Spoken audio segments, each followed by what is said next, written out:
ഓദിക്കനെ ഓത്തുപഠിപ്പിക്കരുതെന്ന തലക്കെട്ടിലാണ് വീക്ഷണത്തിന്റെ ചന്ദ്രികയ്ക്കുള്ള മറുപടി.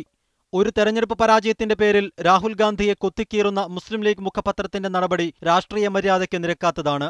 രാഹുൽ ഗാന്ധിയുടെ പ്രചാരണത്തെ one-man show ആയി കാണുന്ന ചന്ദ്രികയുടെ ഭാഷ ഒട്ടും സൗഹാർദ്ദപരമല്ല, മറിച്ച് പരിഹാസമാണ്. രാജീവ് ഗാന്ധിയുടെ രക്തസാക്ഷിത്വ ദിനം തന്നെ രാഹുലിനെ ആക്രമിക്കാൻ തെരഞ്ഞെടുത്തത് ദുരുദ്ദേശപരമാണ്. ഗ്യാലറിയിലിരുന്ന് കളി ഉപദേശിക്കുകയാണ് ലീഗ്. തെരഞ്ഞെടുപ്പ് രാഷ്ട്രീയത്തിൽ വേനലും വറുതിയും കണ്ടവരാണ് കോൺഗ്രസുകാർ. വീഴ്ച തിരുത്താൻ തങ്ങൾക്ക് ലീഗിന്റെ എൻട്രൻസ് കോച്ചിങ്ങോ പാർട്ടി മുഖപത്രത്തിന്റെ ഹോം ട്യൂഷനോ ആവശ്യമില്ല.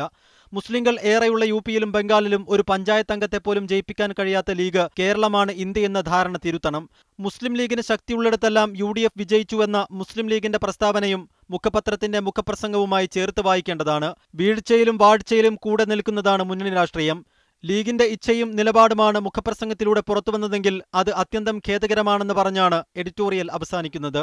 തെരഞ്ഞെടുപ്പ് തോൽവിയുടെ പശ്ചാത്തലത്തിൽ കോൺഗ്രസിനെതിരെയും രാഹുൽ ഗാന്ധിക്കെതിരെയും രൂക്ഷ വിമർശവുമായി ലീഗ് മുഖപത്രമായ ചന്ദ്രിക ഇന്നലെ എഡിറ്റോറിയൽ എഴുതിയിരുന്നു. News desk, media 1.